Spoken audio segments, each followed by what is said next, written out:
Cleaning the stairs. When cleaning the stairs, first, put a traffic control device.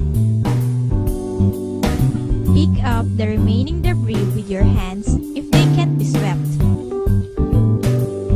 Then, sweep the stairs from the top and work your way down. Sweep the dirt from the top step to the bottom step.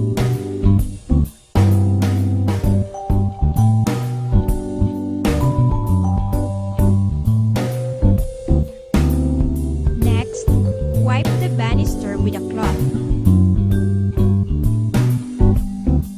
Do the same for the metal railings and grill.